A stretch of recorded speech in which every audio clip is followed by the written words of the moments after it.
18 de diciembre del 2017. ¿Qué tal? Muy buenos días. Bienvenidos a su programa Contacto Directo. Vamos a revisar quiénes son hoy nuestros invitados. Nos acompañará Fernando Villavicencio, activista político, y hablaremos sobre su denuncia sobre la venta anticipada de petróleo a China y Tailandia, el costo por barril, la intermediación y quiénes son los responsables. Según los contratos y otra documentación con la que cuenta Villavicencio, ¿a cuánto ascendería el perjuicio al Estado? Lo vamos a examinar. También estará en nuestros estudios, más bien en una conexión que tendremos hasta Orlando, Ángel Polibio Córdoba, el presidente ejecutivo de Sedatus, y hablaremos sobre la encuesta a cierre de año sobre la gestión del presidente Lenín Moreno, su palabra, su actitud. Vamos a revisar cuáles son algunos de estos resultados. Y además Roberto Aspiazu, el director ejecutivo del Comité Empresarial Ecuatoriano, para revisar con él la aprobación del proyecto urgente de reactivación económica, sus efectos, el diálogo y la consulta popular. Lo examinamos. Bueno, con 82 votos a favor, 29 en contra y 15 abstenciones, la Asamblea Nacional se allanó al veto parcial del presidente de la República, Lenín Moreno, al proyecto urgente de reactivación económica. Y esto configuraría que en el legislativo habría una nueva mayoría que empieza a funcionar. Los asambleístas que pusieron los votos fueron del ala morenista y de la oposición. Este miércoles, el Pleno de la Asamblea Nacional tramitó el veto presidencial. Se allanó a varios artículos y se ratificó en otros que fueron aprobados en el legislativo. Pavel Muñoz, presidente de la Comisión de Régimen Económico, planteó al Pleno dividir la votación de la objeción presidencial a la ley entre los artículos que aceptaron las observaciones del Ejecutivo y los que rechazaron. Hubiéramos podido tener la alternativa del archivo de esa iniciativa. Hubiéramos seguramente tenido muchos votos de aplauso por parte de los sectores sociales y productivos, pero seguramente el gobierno nos hubiera dicho: me están impidiendo que yo desarrolle la primera iniciativa económica que he enviado a la Asamblea Nacional. Uno de los temas más polémicos fue el allanamiento al texto propuesto por el presidente Lenín Moreno para que el dinero electrónico o sistema de medios de pago electrónicos pase del Banco Central a la banca privada. El bloque de asambleístas correístas, que es minoría en Alianza País, se opuso. Juan Cárdenas es uno de sus representantes. Leales a la Revolución Ciudadana, votaremos para ratificarnos en que el dinero electrónico permanezca en el Banco Central. Sin embargo, con 82 votos, la Asamblea aceptó el texto del Ejecutivo. Apoyaron opositores del gobierno y los asambleístas morenistas. Luis Fernando Torres resaltó la decisión de pasar a la banca privada el manejo del dinero electrónico. Somos nosotros, los depositantes ecuatorianos, los que vamos a ganar si la banca privada y las entidades del sistema financiero nacional manejan el llamado dinero electrónico. Esta ley es la primera que aprueba la Asamblea Nacional de Iniciativa Económica del Ejecutivo.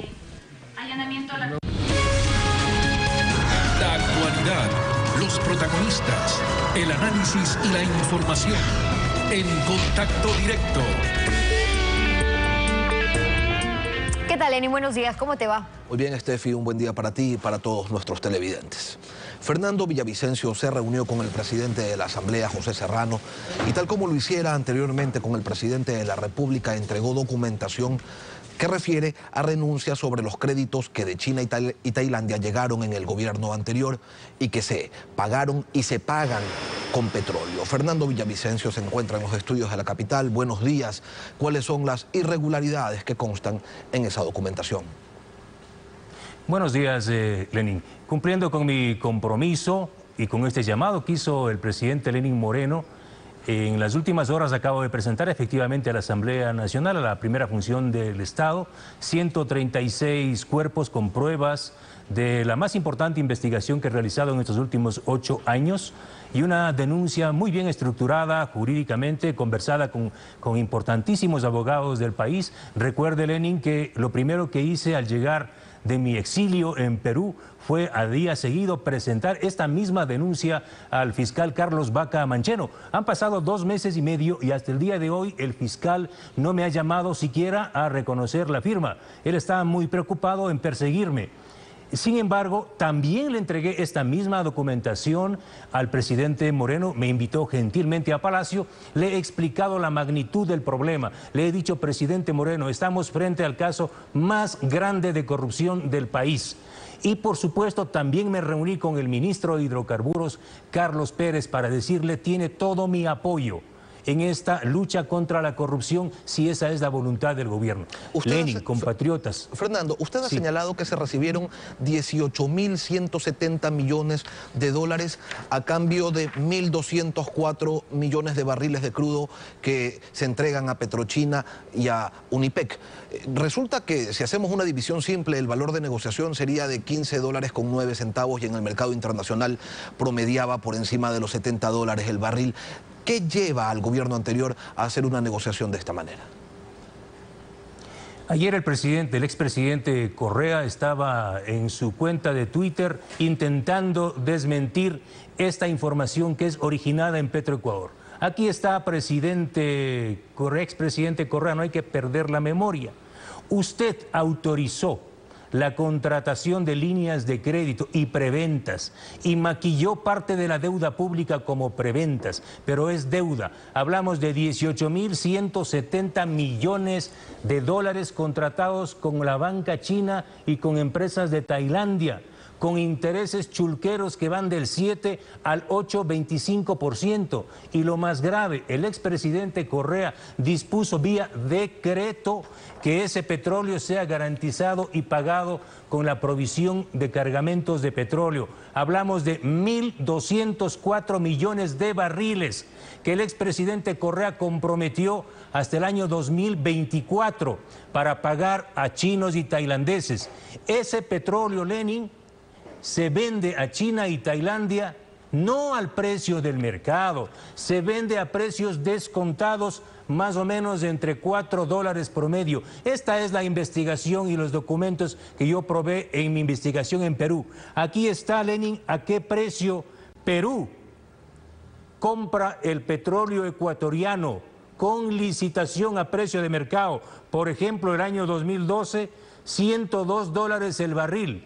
Pero ¿a qué precio le entregó Rafael Correa a las empresas chinas? A 98. El año 2013, 103 compró Perú y Correa le entregó a 95, con diferencias de $7 por barril.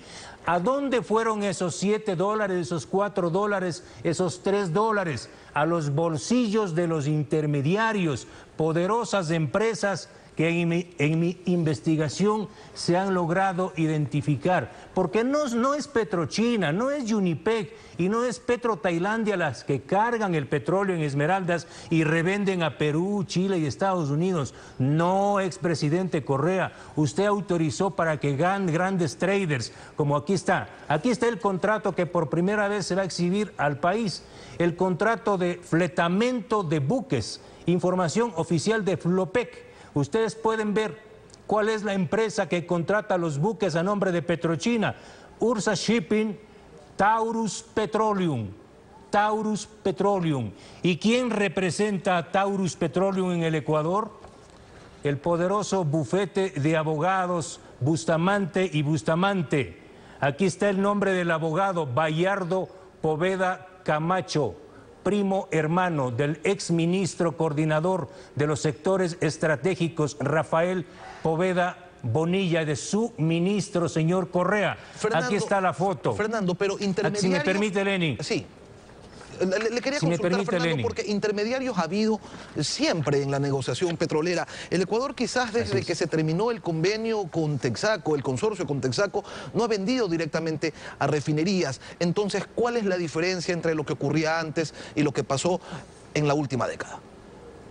La diferencia es que con el gobierno de Correa se ensambló un sistema de alianza estratégica para adjudicar a dedo. Cuando hay licitación, obviamente el que compra al mejor precio tiene el derecho de hacer con el petróleo lo que le dé la gana. Pero aquí en alianza estratégica, expresidente Correa, señor Jorge Glass, lean. Si no saben leer, aquí está. En alianza estratégica, si me permite, Lenin, dice la normativa de Petroecuador: la sugerencia de comercialización internacional en la negociación con las empresas estatales, a más del diferencial que se establezca, se estipulará en el contrato una cláusula por la que el lote de crudo a entregarse debe ser destinado exclusivamente a sus refinerías. Es decir, lo que permitió el expresidente Correa, el vicepresidente Glass, es un delito que el petróleo ecuatoriano sea destinado a la intermediación.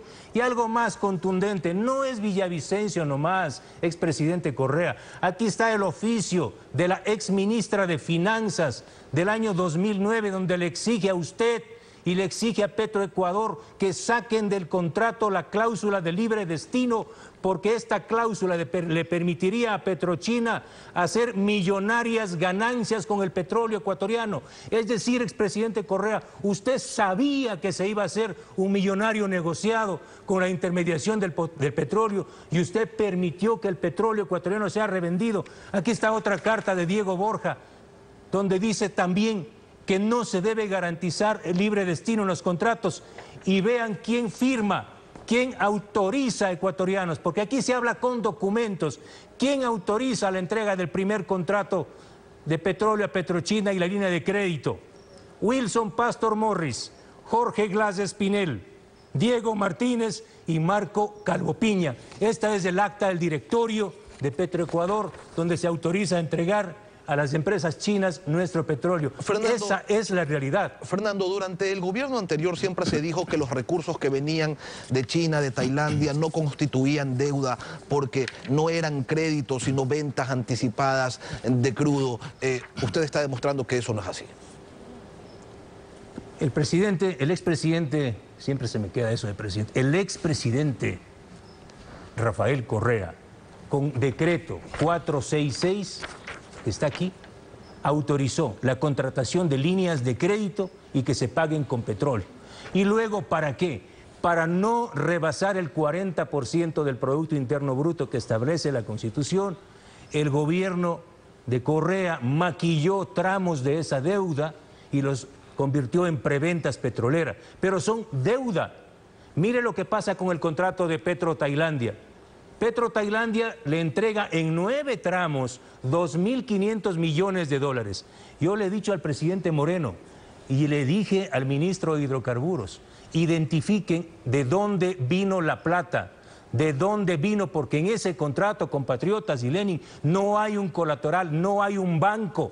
La empresa petrolera está autorizada, facultada para hacer créditos con el 8% de intereses. No, alguien puso la plata. Ese contrato permite lavar dinero y tiene que ser revisado. Lenin, estamos en un punto altamente crítico para el país. La industria petrolera está quebrada por la irresponsabilidad de Rafael Correa de haber comprometido casi todo el petróleo ecuatoriano para pagar una deuda cara con petróleo descontado. Yo le pido al presidente Moreno que le dé todo el apoyo al equipo negociador y le pido al país que apoye al equipo negociador. Si no renegociamos los contratos con Petrochina, Unipec y Petro-Tailandia, la crisis del Ecuador va a ser catastrófica. Es hora, compatriotas, de primero pensar en la patria. No podemos seguir pagando una deuda cara con petróleo. Tenemos que dejar de pagar esa deuda a los chinos con el petróleo, vender el petróleo en el mercado libre, recuperar $4 por barril que se están llevando los intermediarios, entregar ese dinero a educación, a la salud, a la reactivación productiva de este país. No podemos seguir siendo un país empobrecido cuando estamos llenos de riqueza y esa riqueza se está yendo a los bolsillos de las empresas chinas. Es hora de cambiar esa historia. Aquí estamos con cifras. Ayer el expresidente Correa decía que las grandes consultoras Hogan Lovells y Arthur de Little le han validado las fórmulas de precios. Claro, Hogan Lovells es la firma amiga de Jorge Glass, que manejaban el gobierno en la sombra. Ellos son los que asesoraron Refinería del Pacífico, la contratación de las líneas de crédito con China, Coca-Cola Sinclair, los proyectos hidroeléctricos. Hogan Lovells y Arthur de Little son los que fijaron los precios de nuestro petróleo en nombre de los compradores de Petrochina. Fernando, y el presidente Correa también decía que no son 19.000 millones de dólares los que se prevendieron, que solo fueron 8.000 y que ya casi todo está pagado. Y también pues cuestionaba al gobierno, quien ha señalado que está comprometido todo el petróleo hasta el 2024. Él decía que eso tampoco es cierto. ¿En qué quedamos? Bueno, aquí están los documentos, aquí están los contratos. Son 18.170 millones de deuda pública que él lo ha maquillado tramos con preventas. Claro que parte de esta deuda ya lo ha pagado. ¿Y dónde fue esta deuda, Lenín? Con esta deuda chulquera se financiaron parte de las faraónicas obras inexistentes como Refinería del Pacífico. Y de esta deuda salieron las coimas que van a los bolsillos de los amigos de Rafael Correa. Quienes están beneficiándose de este gran negocio, Lenín, ecuatorianos, son los mafiosos intermediarios. Una cadena mafiosa de intermediarios que son los que toman el petróleo ecuatoriano en nombre de chinos y tailandeses y lo revenden en Perú ganándose $4 por barril. ¿Cuántos se han llevado? Se han llevado más de 2.000 millones de dólares. Y tenemos que parar que se lleven 2.000 millones de dólares más. Ese es el reto. Fernando Villavicencio, periodista, activista político, gracias por su participación en Contacto Directo. Gracias a usted. Son las 7 de la mañana con 16 minutos. Vamos a una pausa y al regresar nos acompañará Ángel Polibio Córdoba, el presidente ejecutivo de SEDATOS. Los grados de aprobación a la gestión del presidente Lenín Moreno, su palabra, su actitud, las mediciones las revisamos al volver. Quédese usted en nuestra sintonía.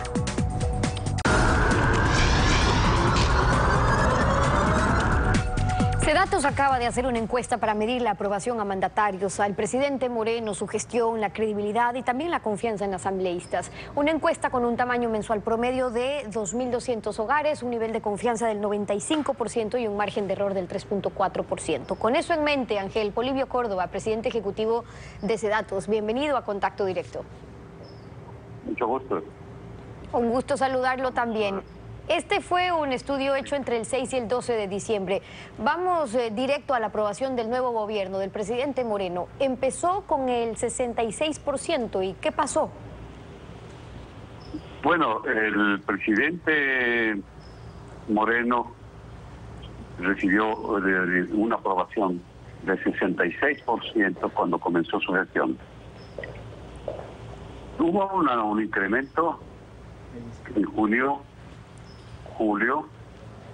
llegó a 77%, la cifra más alta, en agosto, y luego se observó una tendencia a la baja, 75.3 en septiembre, 73.6 en octubre, y la más baja, el 70.5 en noviembre.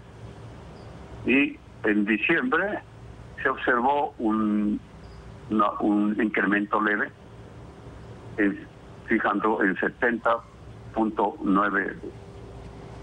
Ok, solamente viendo eso en sus encuestas, el diálogo, las expectativas de cambio le permiten al presidente tener altos niveles de aprobación, pero ¿qué pasa cuando la gente más bien percibe que no hay cambios fundamentales, como fue, por ejemplo, el manejo de la economía? Exactamente. Esos son puntos que la población los tiene muy en cuenta, por cuanto hay varias cosas que la población quisiera ver. Solamente para mencionar, cuando se le dice, ¿qué espera usted? ¿Qué espera? Austeridad fiscal.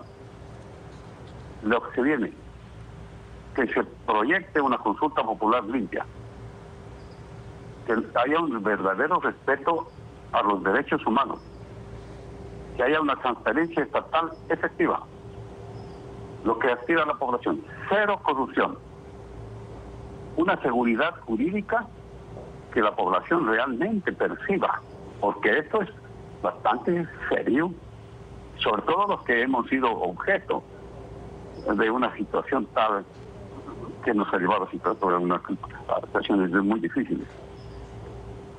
Consideran que la estrategia no debe ser del mes siguiente, de los siguientes meses. Por ejemplo, se sugieren análisis cualitativos que hacemos permanentemente una estrategia al año 2030. Que se vuelvan los ojos al campo, que se negocien los contratos petroleros, que no se hable de megaproyectos estatales que han sido pues realmente un fracaso. Las alianzas público-privadas que se hagan efectivas.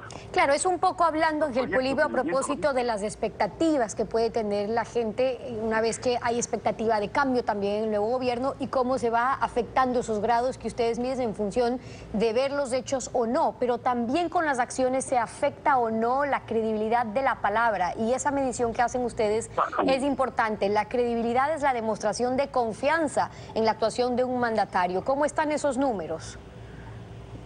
Siempre la credibilidad suele estar un poco debajo, un poco menos de la gestión. Pero es algo que la población tiene muy en cuenta. Comenzó con el 63% de credibilidad en la palabra del presidente.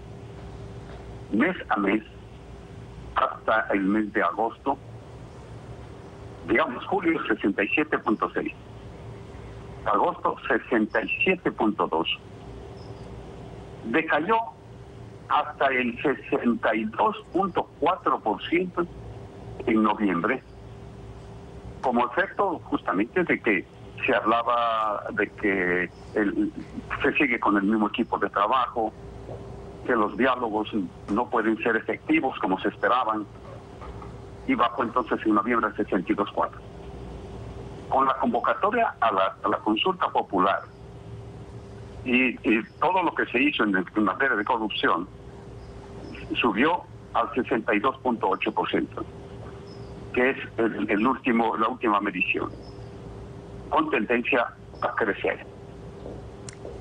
Esto es importante, aparte de que también la población toma muy en cuenta la actitud, la forma de ser de los mandatarios. Ok, antes de ir a la forma de decir, que es importante también, de lo que usted nos está diciendo, es decir, que a propósito de estos análisis, Moreno tendría este gran activo que es la confianza, un 63%, subió hasta el 67% en picos en agosto, y claro, ahí está la relevancia para un presidente de que la gente le siga creyendo, que lo que dice lo haga, que no sean apariencias, o esa tendencia siempre va a ser a la baja, o a ir a la baja. Bueno, la tendencia se fue a la baja, pero ha tenido un incremento en las últimas semanas. Como usted bien dice, la gente cree que se hagan efectivas lo que se ofrece a la población. Por ejemplo, las reformas laborales que generen empleo. El principal problema que tiene el país es la falta de empleo, una ocupación permanente, y eso pues entonces tiene que, todo lo que se está diciendo de la cuestión del manejo de la economía sea algo que la población perciba y capte efectivamente en el mejoramiento de su economía familiar. El respeto a los acuerdos comerciales. Una cuestión interesante, por ejemplo, que menciona la población, de que haya un respeto a las carreras, a la carrera diplomática, por ejemplo.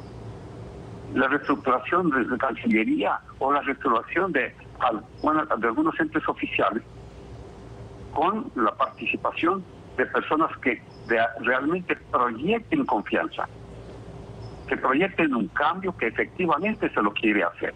Y que sean de carrera, que son algunos de los puntos que se ha estado analizando también últimamente. Ahora, usted ya me hacía referencia a que habían consultado sobre la forma de ser del presidente. ¿Esto siempre lo han hecho o es fruto de mostrar estas dos caras tan distintas de formas de ser que hemos tenido en los últimos años? Digo, entre el presidente Correa y el presidente Moreno. Allí Moreno en agosto de este año tuvo un punto alto del 75%. ¿Qué pasó? Muy interesante el cuadro como lo presenta el presidente Correa. Tuvo una aprobación a su forma de ser que comenzó con 60%. Entre el 2007 y 2017 un promedio de 44.9 y terminó con el 38%, una baja de 22 puntos. Apreciación, en cambio, la actitud del presidente Moreno es mucho mejor. Comenzó con 67, superior a aquella que comenzó el expresidente Correa, y llegó a tener hasta el 75.3, muy alto. Es decir, las 3/4 partes de la población aprueba la actitud y forma de ser del mandatario, que conforme avanzaba el tiempo, hasta noviembre, bajó a 65.9. ¿Por qué? Porque se dieron una serie de cuestionamientos en cuanto a la forma de manejar sus diálogos. Pero ha mejorado hasta diciembre al 68.1. Ok, ahí hemos visto justamente los cambios. Polibio, no quiero cerrar, tengo un minuto solamente sin preguntarle, aprovechando que estamos conversando con usted desde Orlando, para conocer sobre la causa que se seguía en su contra por la denuncia de Rosana Alvarado. Lo acusaron de falsificación, de uso doloso de documentos falsos. La Fiscalía no encontró elementos probados para establecer que cometió esa infracción. ¿Fue usted ya sobreseído? ¿Cuál es la situación? Stephanie, realmente, qué bien, le agradezco esta pregunta. Fuimos objeto de la más grande persecución que se haya dado en el mundo a una institución de investigación y a una persona que durante más de 50 años se ha dedicado a escribir.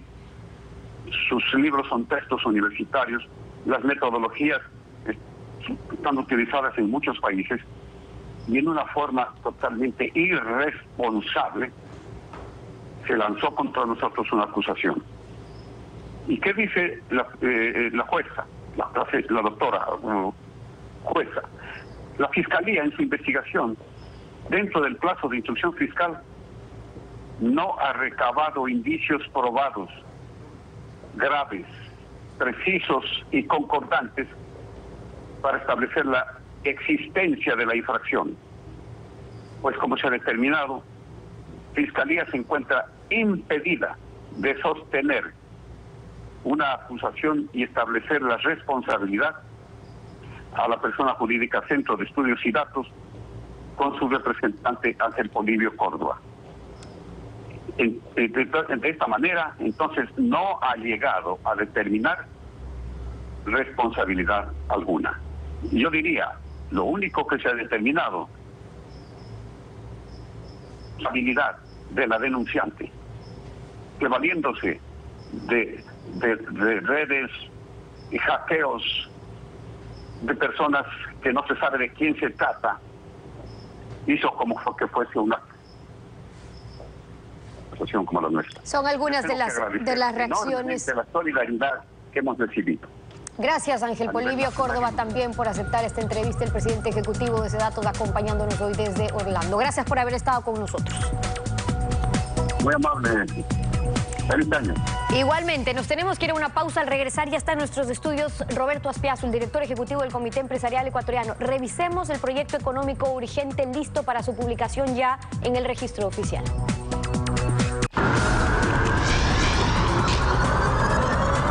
Ayer finalmente se aprobó la llamada Ley de Reactivación Económica y en una sesión extraña que se suspendía y se reinstalaba de acuerdo a la voluntad de su presidente, se votó de manera extraña también en 4 paquetes y finalmente la ley irá al registro oficial. De 11 pedidos que había realizado el Comité Empresarial Ecuatoriano al presidente de la República, se acogió 1. No importa, después dirán que fue el 80%. Roberto Aspiazu, director ejecutivo del Comité Empresarial, nos acompaña. ¿Era esto lo que se esperaba? Se lo pregunto porque ya desde el diálogo del Consejo Consultivo Productivo y Tributario, ustedes vienen de decepción en decepción. Nadie podrá acusar entonces al gobierno de no haber sido constante. Gracias, Len, por la entrevista. Un saludo a los televidentes. Es decir, que efectivamente estamos decepcionados. Esto no ha sido sino una reforma tributaria con otro nombre, tal como sucedió en el correísmo, lo cual responde seguramente al hecho de que las mismas autoridades económicas de entonces siguen ejerciendo funciones de manera tal que la visión del modelo de desarrollo y de la propia reactivación económica sigue siendo el mismo. y evidentemente en la medida que esto persista no vamos a salir adelante. Nosotros habíamos presentado 11 recomendaciones de veto.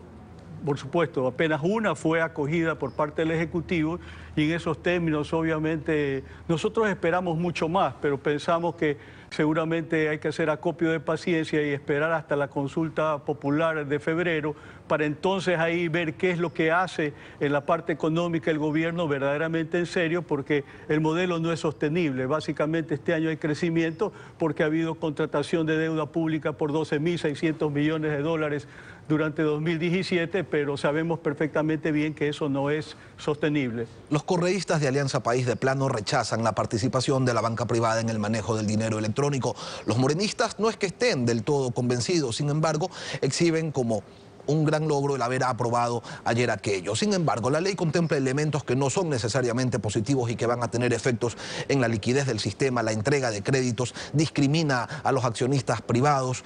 Cuando en el sector privado se preguntan qué es lo que está buscando el gobierno con esto, ¿cuál es la primera respuesta que a ustedes se les viene a la cabeza? Mire, es que hemos sobreestimado la importancia del dinero electrónico en términos que es apenas un medio de pago, pero durante el correísmo se pretendió convertirlo en una forma de emisión inorgánica y eso finalmente no funcionó. Le generaron una serie de incentivos tributarios para efectos de que tenga acogida, pero resulta que 2 años después apenas hay 8 millones de dólares en cuentas de dinero electrónico y no es recibido prácticamente en todos los establecimientos comerciales del país. Así que el avance ha sido nulo y con el reformulamiento que se le hace para efectos de que el manejo corresponda directamente a la empresa privada, yo pienso que eso va a tener un surgimiento, pero hay que entender que eso no es necesariamente un tema crucial para efectos del fortalecimiento de la dolarización, es sencillamente un medio de pago. El gobierno, sin embargo, continúa desplegando la bandera del diálogo, un diálogo donde se escucha pero no se implementa. Como dijera Eduardo Mangas, un diálogo que es para que la oposición se sienta escuchada pero sin ceder en nada. ¿Ustedes seguirán allí con la expectativa de que en algún otro momento les incorporen una de 11 propuestas o de 15 o de 20 en cualquier nueva iniciativa? Después de 10 años de no tener espacio de diálogo, ciertamente hay un nuevo ambiente con el gobierno del presidente Moreno. Pero es no obvio resultados. que en esta primera fase ha habido una decepción porque se convocó al Consejo Consultivo Productivo y Tributario y que las propuestas que surgieron de ahí no fueron acogidas por el Frente Económico, que les dio la vuelta y hizo una especie de copy-paste de reformas tributarias anteriores y presentó esta mal denominado proyecto de reactivación económica, que no lo es, peor aún, un plan económico. Pero obviamente nosotros esperamos que las cosas empiecen a cambiar y que 2018 pueda tener un perfil de desempeño en términos de reactivación económica mucho mejor que 2017. Hasta ahora la economía está básicamente estancada, lo decía hace un momento, fundamentalmente ha habido un poco de crecimiento en 2017, merced a un endeudamiento masivo y claro, con vista a 2018 puede ocurrir lo propio, pero eso no es una solución sostenible de mediano y largo plazo, que es lo que nosotros estamos buscando. Es decir, que la inversión privada reemplace en buena medida la falta de inversión pública para efectos de que no nos veamos obligados como país a seguir contrayendo masivamente deuda. Se mantienen las expectativas entonces, expectativas que se traducen en el entusiasmo de respaldar el sí en la consulta popular de febrero. ¿Es un respaldo al gobierno? ¿Es un espaldarazo al presidente Moreno por haberse decidido a proponer el desmontaje de algo que hasta hace 7 meses parecía imposible? No, realmente no hay espaldarazo al gobierno propiamente, sencillamente entendemos la consulta popular como un tema de carácter ciudadano en el cual nosotros como Comité Empresarial Ecuatoriano debemos participar, a hacer conocer nuestro punto de vista conjuntamente con muchas otras organizaciones de la sociedad civil. Obviamente hay temas sobre los cuales nosotros ya habíamos fijado hace mucho tiempo posición. En agosto de 2015 nosotros presentamos un amicus curiae a propósito del paquete de reformas constitucionales que se tramitaron entonces, indicando que varias de ellas deberían quedar sujetas a consulta popular, incluida la relacionada a la reelección presidencial indefinida. Es decir, de alguna manera lo que estamos haciendo ahora es retomar el hilo. Roberto, en la Comisión de Salud de la Asamblea Nacional se está buscando la implementación de reformas a la ley de medicina prepagada que ya tiene un año de vigencia y quisiéramos saber cuáles han sido las consecuencias de esta ley dentro de la actividad y qué es lo que se busca reformar. Eso es bueno porque finalmente de otra manera van a quebrar a las empresas de medicina prepagada porque la ley se hizo sobre la base de un informe de la Dirección Actuarial del IES que indicaba falsamente que las utilidades anuales del sector eran 221 millones de dólares cuando el ponderado en los últimos 5 años es apenas de 12 millones de dólares, con un régimen de copago que aplicaría solamente el IES que equivaldría a 70 millones de dólares, figúrese usted. Eso ya está en el presupuesto de este año. Felizmente no lo han aplicado porque hay una normativa en el reglamento, una disposición transitoria que indica que la normativa correspondiente tendrá que ser emitida por el Ministerio de Salud de acuerdo a la capacidad económica de cada empresa y con un criterio de progresividad, es decir, cada año tiene que pagar más, pero evidentemente los propios actores de la red pública de salud se han dado cuenta que es impracticable la ley, razón por la cual han incluido esta disposición. La normativa no existe, pero ya ha habido el intento de emitir prefacturas, pero yo creo que es muy importante poner en perspectiva que el principal perjudicado de todo esto no son las empresas de medicina prepagada, son el 1 millón de dueños de pólizas de medicina prepagada que se van a ver perjudicados porque si se van a atender al IES, el IES va a cruzar esa factura con cargo a los beneficios de su póliza y cuando quiera de alguna manera el ciudadano utilizarla, sencillamente le van a decir, usted ya utilizó el cupo que tenía asignado, es decir, el IES se beneficia del aporte obligatorio por un lado y se apodera de otra parte de la aportación que ha hecho el propio dueño de la póliza. Roberto Azpiazu, director ejecutivo del Comité Empresarial Ecuatoriano, gracias por acompañarnos en Contacto Directo. Concluimos así esta emisión y como siempre agradeciéndoles a ustedes su confianza y sintonía. Nos volvemos a encontrar mañana. Será hasta entonces. Un buen día para todos. Buenos días.